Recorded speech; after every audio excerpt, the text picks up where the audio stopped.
Welcome back to International Scale Modeler. I'm Lee. Today we're going to do a review of this, which is the Landscapes of War, the Greatest Guide Dioramas, second edition of Volume 1 by Rodrigo Hernandez Cabos from Action Press.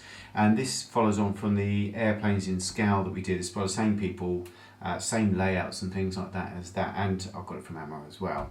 But I do believe that eModels sell it as well in the UK. Now on the cover itself, as you can see, it is just basically pictures of landscapes that are inside the book. That is all. So what we'll do, we'll crack on and have a look inside. There's a little bit of forward, as you can see here, from the author, and he's hiding in the jungle there and looking a bit David Bellamy-ish, but nice little write-up about him, his history, how he's included kits and things like that, and everything. And as we go through, you can see straight away we're straight into a diorama with nothing more. This is called Barbarossa, Coniferous woods, forest with rocks. And as you can see from the overhead, great finish, lots of detail, lots of action, plenty going on, and a lot to draw your eye all the way across the whole scene, the whole diorama. Got a couple of AFVs in there, a lot of people, you know, some good wood effects and things like that. So this is just basically going to tell you how to build this, or how they've done this diorama and everything from start to finish. And there's several in here, and what I do like about this, straight from the off, it says materials employed, so it's just telling you everything you need to gather to make this diorama that he's made, your tools, your materials, and everything, and how you're going to start and things like that. Composition is basically how they're making the diorama up from the beginning. He's obviously tracing it out and then putting layers on and things like this and building it up and everything. And then building the ground and obviously chiseling out all this cork and everything. And then putting sculpt on stones and things like this. And I do like it's a very, very good step-by-step guide all the way through. I do like it. It's very, as you can see from the pictures, it's fantastic, the level of detail that they've gone to. A great diorama book already, I feel. You've then got rocks with cracks in, things like this, how he polishes the rocks up, how he makes them more realistic. And obviously, a lot of the times it's hard to tell how realistic something is until you paint it. So you've got to have quite an artistic eye to be able to see these things and see how they look without the paint on. It's really good, really clever. And then you'll obviously start with bases, base coats, things like that, and then sticking more stuff in.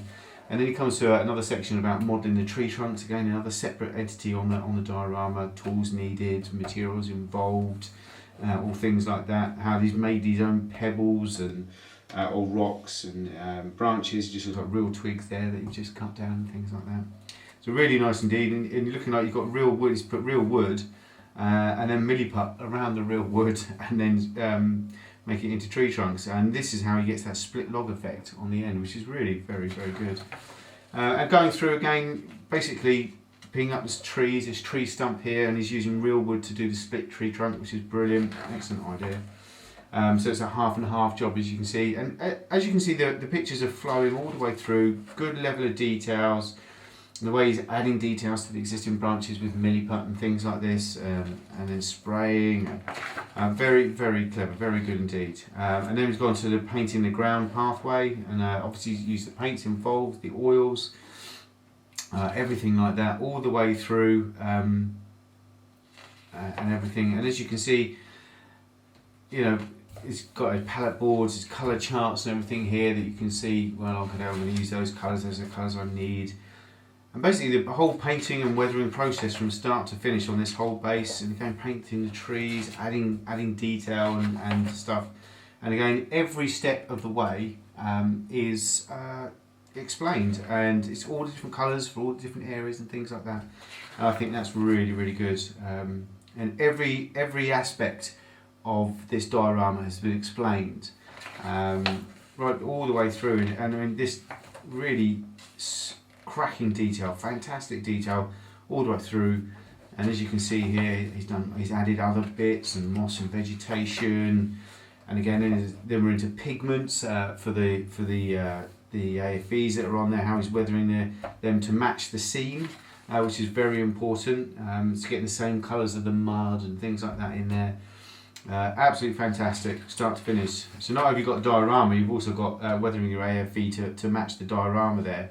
Then you've got adding more detail like plants and bushes, and then you've got multiple pictures of the finished article, which I think you'll agree looks absolutely fantastic.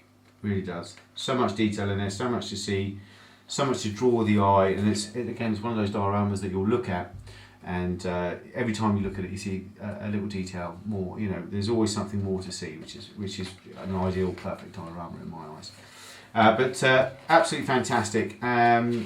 And it says it's got photograph references of pine trees from certain areas, how they would look, which is a good idea. You can search all this on the net, all these reference photographs, they're everywhere. So, but they're like the gravel pathways, the moss and the lichen, the way the rocks are set against a tree and things like that.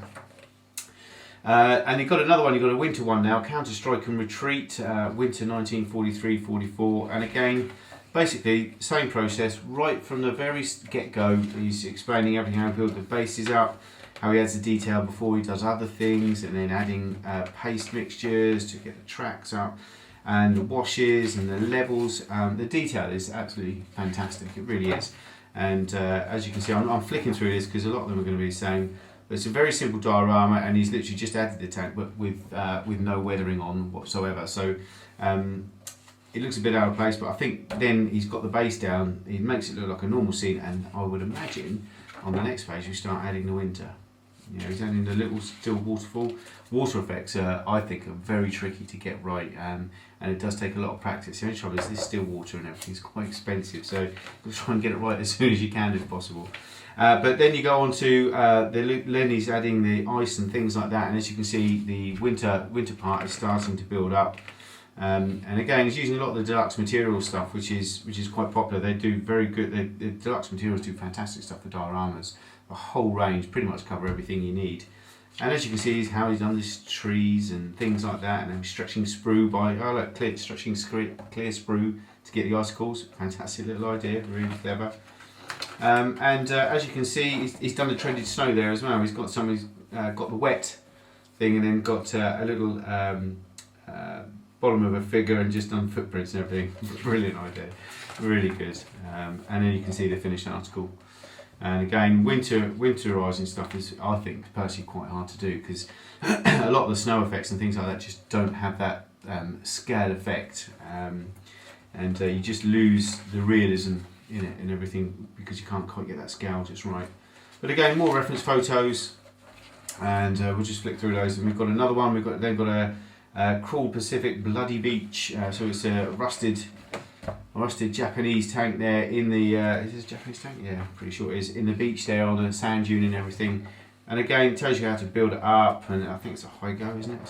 Something Kigo, Hygo, something like that tank. But again, it gives you the process, the tools needed, how he's achieved these effects, this sweeping effect of the sand and everything.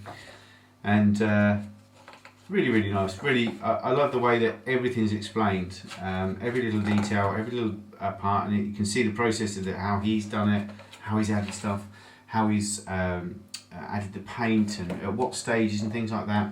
I think it's really very good. And there's nearly the finished article. Absolutely fantastic.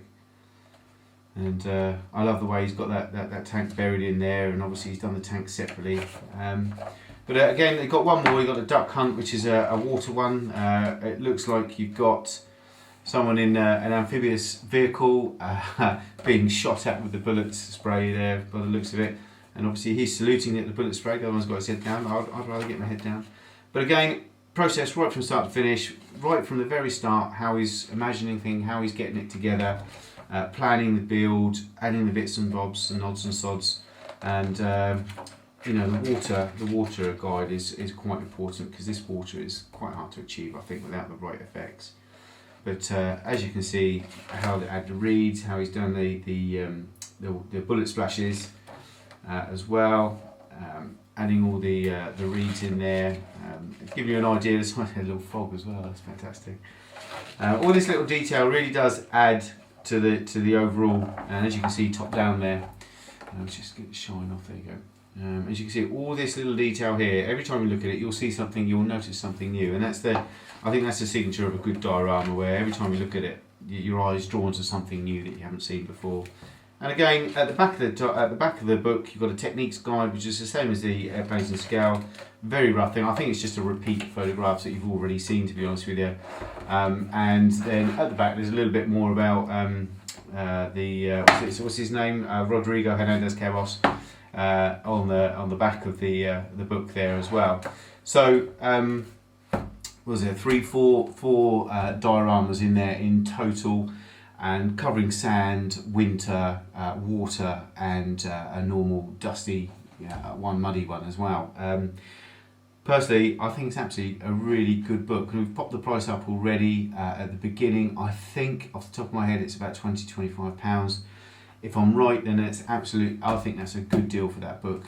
The steps involved in it are very well explained, they're clear and concise, and you can actually see what he's done. You can see if you make a mistake, you can see where you've made the mistake and go back and try and do it again. But I really like that book. I'm definitely going to make use of that. I have this diorama that I want to do, and I want to practice a couple of little dioramas first. This is the picture. I think I've showed this a long time ago on one of the other shows a couple of years ago. Still got it. I still want to do this diorama, this particular diorama. I just think it looks absolutely fantastic. Oh, sorry, it's got a fly there. This is going to help me do it, because it's pretty much got a lot of the stuff in there that I'm going to need. So for me, that's a recommend. As long as it's under £35, I think that's a good deal, that book, and it's definitely worth having, especially if you want to get into dioramas. And I think even experienced diorama builders will learn a few odds and sods from that as well. So definitely one to have on the bookshelf, I think. And that is the Landscapes Award Greatest Guide Dioramas by Rodrigo Hernandez Cabos, 2nd edition, from Action Press. And as I say, I think you get them from Ammo, you can get them from e-models and things like that. But definitely, that's a recommend for me. Yeah, very nice book indeed. Until next time, take care, bye-bye.